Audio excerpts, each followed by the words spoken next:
ഒരു സാധനം എടുത്തോടുത്ത് വെച്ച് കാണില്ലെന്ന്.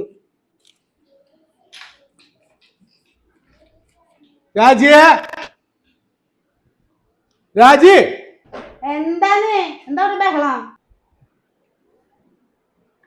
ഞാനിവിടെ വെച്ച പൈസയാ ഒരു ആവശ്യത്തിന് നോക്കി കാണില്ലെന്ന്. ഈ ആഴ്ചയിൽ ഇപ്പൊ 3-4 പ്രാവശ്യം ഇപ്പൊ പൈസ നോക്കി ഞാൻ കാണാണ്ടാവുന്നു. കൊറേ നേരം തുടങ്ങിട്ട് നിങ്ങൾ എന്തുട്ടെ പറയുന്നേ? നിങ്ങൾ ആ കാശ് ആരെടുത്തു പറയുന്നേ? ഞാൻ ഇന്നലെ രാത്രി രൂപത്തുമ്പോ ഒരു 500 രൂപ വെച്ചിട്ടുണ്ടായിരുന്നു. അത് കാണാല്ലേ? നിങ്ങളുടെ ഒരു 500 രൂപ ഞാൻ എടുത്തിട്ടില്ല. കുറെ നേരമായി തുടങ്ങിട്ട്. ഇവിടെ എന്തേലും വെച്ചാ കിട്ടുവോ? നിനക്ക് വല്ല അറിയോ അതിന്? നിങ്ങളൊന്ന് സമാധാനത്തിൽ വർത്താനം പറയും, എന്നിട്ടൊന്ന് നിങ്ങൾ സാവധാനം ഒന്ന് നോക്കി വെക്കുക, അത് കിട്ടും. ഒരു സമാധാനക്കാരി വന്നേക്കണു. കാശ് 1-2 ഇപ്പൊ ഈ ആഴ്ച പോയേക്കണത്. ഇത് എവിടേക്ക് പോണത്? നല്ല സമാധാനം കിട്ടില്ലേ? വലിയ വർത്താനം പറഞ്ഞു വന്നേക്കവള്. നിങ്ങളൊന്ന് മാറുന്നേ, ഞാനൊന്ന് നോക്കട്ടെ.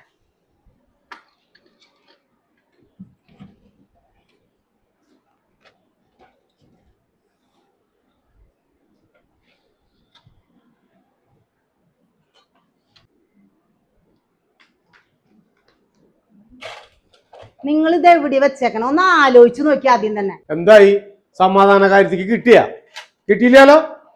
ഞാനും നീയും ഇവിടെ മോളല്ലാണ്ട് പിന്നെ ഈ കുടുംബത്തെ ആരല്ലേ? വേറെ ആരും ഇല്ലാലോ. പിന്നെ എവിടേക്ക് പൈസ പോണേ? എന്റെ പൊന്നു ചേട്ടാ, ഞാൻ നിങ്ങളുടെ 1 രൂപ എടുത്തിട്ടില്ല. കഴിഞ്ഞ ആഴ്ച ഞാൻ ഓട്ടോറിക്ഷക്കാരന് കൊടുക്കാൻ 50 രൂപ എടുത്തത് ഞാൻ നിങ്ങളോട് പറഞ്ഞില്ലേ? അത് ഞാൻ നിന്നെ വിഷമിപ്പിക്കാൻ വേണ്ടി പറഞ്ഞതല്ല, അത് കുറിക്കാശായിരുന്നു. മോളെ, വീട്ടിലാരും ഇല്ലേ? പ്ലീസ് വീട്ടിലൊന്നും പറയല്ലേ സാറേ.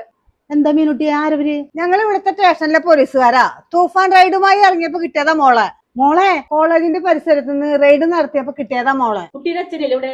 ഞങ്ങൾ കുറച്ച് കാര്യം സംസാരിക്കാനുണ്ട്. നീ എന്താ ചെയ്തേ? സാർമാര് പോയോ? കയറിയിരിക്കും. മോളെ അവിടെ ഇരുന്നേ. അമ്മ ഇരിക്കൂ. അച്ഛനെവിടെ? അച്ഛനെ വിളിക്കേ. രാജിയെ അന്വേഷിക്കാത്തൊരു സ്ഥലല്ല.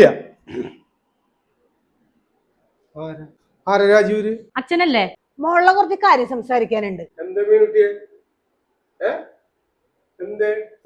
അച്ഛൻ വിഷമിക്കണ്ട, ഇതൊരു തുടക്കമാണ്. തൂഫാൻ ലഹരി വേട്ടയെന്നാണ് മോളെ അറസ്റ്റ് ചെയ്തിരിക്കുന്നത്. ഇപ്പൊ നിയന്ത്രിച്ചാൽ രക്ഷപ്പെടുത്താം. എന്താ മീനുട്ടി ഞാൻ ഈ കേക്കണേ?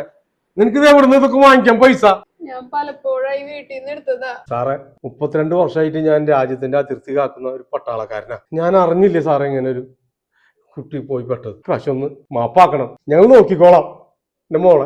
സാറേ ഒന്ന്. അതൊക്കെ ശരി തന്നെ. നിയമത്തിന്റെ വഴി കൂടെ പോട്ടെ. ഞങ്ങളിപ്പോ മീനുട്ടീനെ കൊണ്ടുപോകാം. നിങ്ങൾ സ്റ്റേഷനിൽ വന്ന് ജാമ്യം എടുക്കണം. നീ വിഷമിക്കണ്ട. അവളെ തെറ്റി തിരുത്തി വരട്ടെ. അത് പുതു തലമുറയ്ക്ക് ഒരു മാതൃകയാവട്ടെ.